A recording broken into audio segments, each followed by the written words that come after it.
Okay. Fight for your questions. Shout over each other. I'll start. I just want to know, did you guys read the book? Yeah. Mm-hmm. Yes. I got through half of it before the audition. Mm-hmm. I read it all after I had booked the part. Just locked myself in my room And just blew through it. just, you know. Do you think that Andrew Nichols kind of stayed true to the book with the screenwriting? Absolutely, which so often isn't the case. And before we started shooting, we had 2 weeks of rehearsal, which we were all involved in. Stephanie was involved in, Andrew was involved in. And it was very collaborative, and we discussed what we thought was important, and the essence of certain scenes was still maintained, and which I think is very unusual. So I hope, and from what I hear from people who have seen it, the essence of the book is still very much... Even Stephanie herself has said that she feels that Andrew almost elevated it at times. The sort of aesthetic of the film, how the seekers look and how the people dress in the world, and the location of Shiprock, where our cave is. Mm-hmm. She said all these things were much more cinematic than she even envisioned. So not only did he take the best parts of the book, condense it down into 100-odd pages, but he also visually brought it to life. Mm-hmm. In the movie, you do a kind of complicated dance. Yeah. How was it did you already know how to dance like that, or...? I like to think I've got rhythm. But no, we didn't. We had a half-an-hour rehearsal, and then about a month passed, and we were kind of called to do it. And we had about 15 minutes to rehearse with and you've got to think of it, you're standing there, and over there is about 50 people watching you. And they have no qualms in yelling, yeah, that looks terrible. Do it again. Max, lift her up. Come on.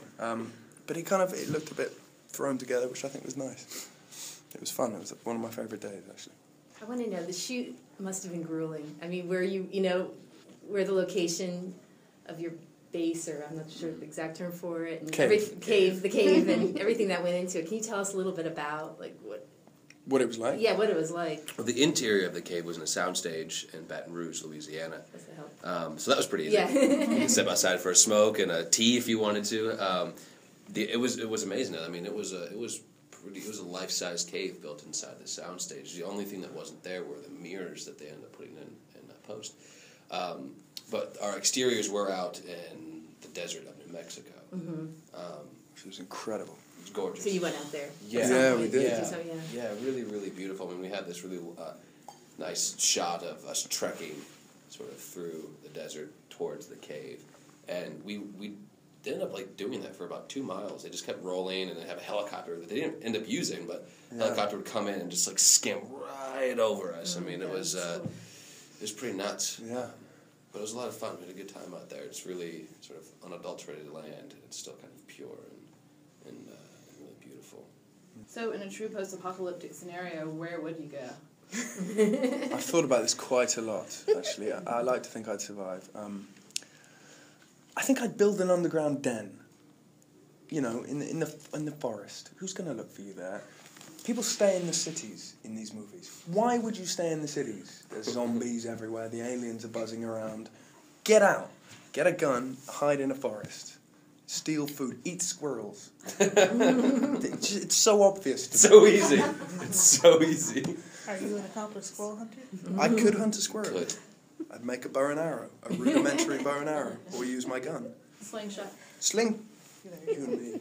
We know how to do it. Max, the age difference between you and Saoirse is the same portrayed as it is in the book in terms of real life? It is pretty much, yeah. And how was it working in that realm? Is it kind of outside of your comfort zone because she's 17, or...? Nope, it's right in there. Strike that from the record. I'll just say this. Firstly, Saoirse is very mature. Secondly, I'm very immature. And thirdly, Saoirse's father was about 5 feet away from me at all times, and he's a tough Irish guy. So I'm not going to overstep that line in any way. Did they save the kissing scenes until her 18th birthday? Because she had her 18th birthday on set. I don't remember. They might have, for legal reasons. For legal reasons. Yeah, but safe to say, we just didn't really acknowledge it. We didn't talk about it. We pretended it wasn't the case.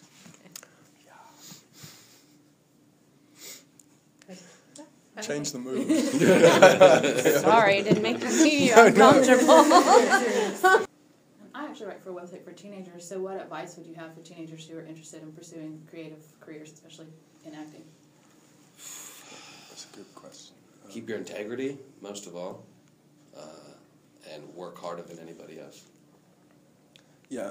There's always someone, there's always someone, when you reach a level of success, there's always someone beneath you who is similar to you and knows who you are and has your number and is coming after you. And I know that because I was that guy when I was 16. I knew there was guys I was looking at, and I said, I'm going to work so hard so when the time comes and we compete, I might not win, but I'm going to give you some competition. Take a chance, take a gamble, don't take yourself too seriously. I used to, when I was at drama school in the third year, you get to do auditions and you get to watch all the new people trying to get in. And it was always the ones who, when they were thrown a challenge, accepted it, even if they might look a bit silly doing it or they might fail doing it. And I think and when you look at great performances, it's usually, you mentioned Johnny Depp the other day in Pirates of the Caribbean, or Joaquin Phoenix in The Master. Those kind of amazing performances always require a leap of faith. So, I guess do that. Be willing to fail. Be willing to look like an idiot. Yes. Continually, perpetually. When I got into drama school, I was told to, for part of the audition, to pretend to be a piece of bacon frying in a pan. And I was doing that in tights, leggings.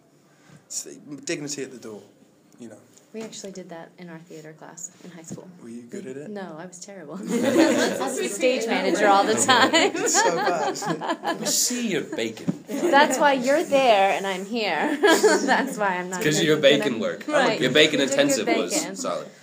Now, Jake, you worked with Circe on The Lovely Bones. Did you guys kind of work closely together? I know you guys weren't in the same scene together, but... I was in a scene that Saoirse was also physically in, but we did not interact. So to say I was in a film with Saoirse, I'll take it. But I did get to know her then. I mean, we had spent time with each other in Pennsylvania and a little bit of time in New Zealand, and I got to know her parents there. So it made it a little easier when I finally had to do a screen test with her, because her father was there, and I got to see him again, and to see Saoirse again was a real treat. And because our audition scene was an intimate scene, and it just instantly kind of took down some of those walls, because there was a hint of familiarity, and that really helped. I don't know if that answered your original question. Yeah, no, I think I was just more of obviously because the situation is different, and now she's grown up, per se, and you're kissing her in this movie, so it's definitely a step in a different direction. It's definitely a step in a different direction, and I couldn't be more thankful for it. She is an incredibly talented actress, and doing scene work with her makes our job infinitely easier, as it does when you're working with anyone of that sort of caliber, whether it be her or William Hurt or whomever. She's amazing. Boy, what was the most challenging part of filming?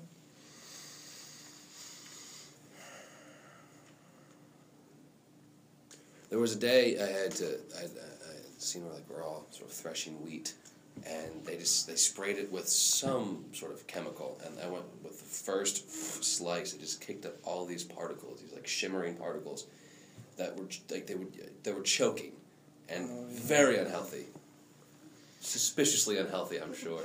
Didn't we have to sign something? I don't know. There was a few.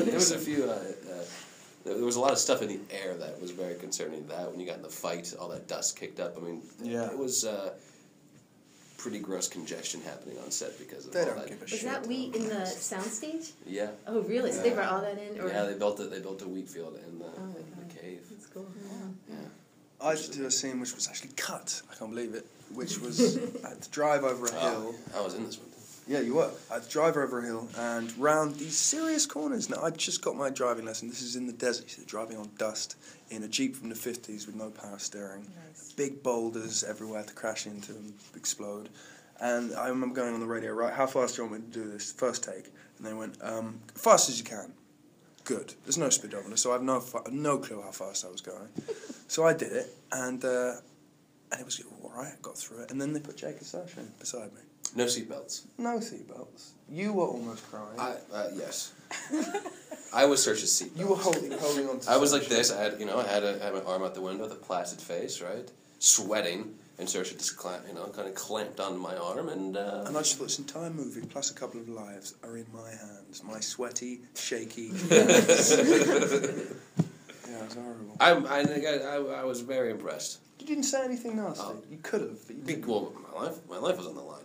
But afterwards, I said I was very impressed because I don't know if I could have done it. Thank you, buddy. Because he would turn the car, right? He would turn the car. The car would go this way. Then he'd have to go, and then the car would turn. Which was it's fun. Which was fascinating.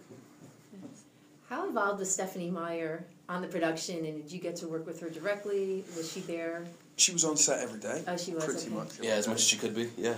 But she was great. I mean, it's her creation, it's her baby, and consequently, we always go up to her, especially in the early days, and go, Stephanie, are we doing it okay? Yeah. And tell us what we're doing wrong. Tell us how to do it. And she'd kind of basically go, no, you're Jared now. You're Ian now. If you're doing something wrong, I'm going to tell you. But just go with your instinct as you have been. You're getting it right. We trust you. Take the wheel, so to speak. Which is nice. And did you feel nervous about that at all? Like, oh my God, this is in my hands now? No, not really, because there was never that sort of tone brought into the set. The 2 weeks rehearsal for me, I mean, I keep bringing it up because it really was. It was the integral part of making this film for all of us. We were able to make mistakes or make suggestions and really figure out all of our relationships as a whole together. And that's so important with this cave mentality and this survival mentality. So there was really, no pressure at all. I mean, even with Andrew, who adapted it, so technically he's a writer of it as well, and the director. We would say, Andrew, I don't like that. It should be this, and he would make a joke about how bad the writer is. He's like, oh, he's a drunk. Okay, yes, we'll change it. So there was a lot of levity. And, I forgot about that. Yeah, I've never seen anyone handle criticism as well as Andrew does. Yeah. Because he separates himself as a writer and a director.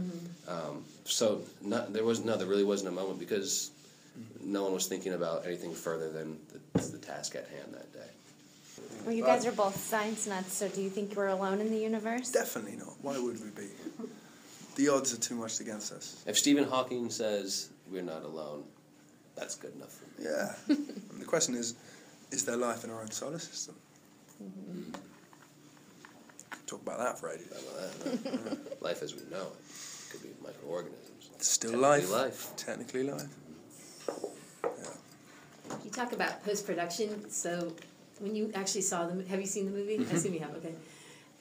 When you saw the movie, are you, some of the special effects that they put in, are there ones anything that surprised you, or was it all you imagine, like the mirrors, or... Well, there was... The souls themselves, were those... So was that put in at the end? The what? The souls themselves. The souls themselves, yeah. It's funny, for it being a sci-fi film, much like Gattaca, there's very little CGI, which is really great. It's all pretty functional and physical stuff, except for things like seeing the souls themselves. The mirrors, I would believe that they were there. I thought they were. I had no idea. Really? Did you? No. I bought those mirrors. I did too. Yeah. That's great. We actually feared that the exterior of our cave, the desert, would come off as CGI because it was so breathtaking in person that it looks like that the filmmakers themselves may have just created this cool looking mountain. Yeah. And be like, there you go. So that was our fear. It was like, this is too beautiful to be real, but it is.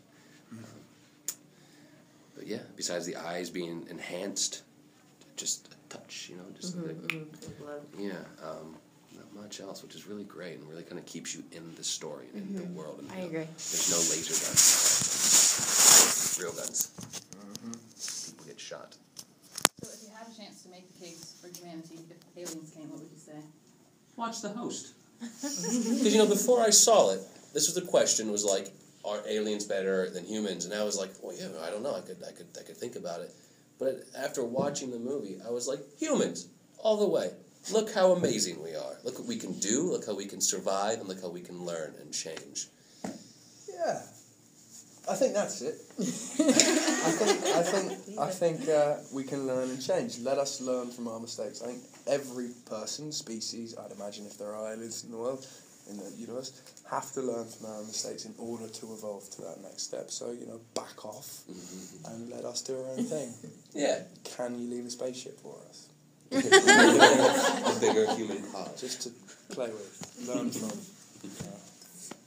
It is sad because from their perspective, we seem like savages. Right. And you're like, no, but then you think about it, like, yeah, look what's going on sometimes. Yeah, it but is then again, terrible. they're sort of peaceful savages. Yeah, that's true. Of their hostile, peaceful takeover.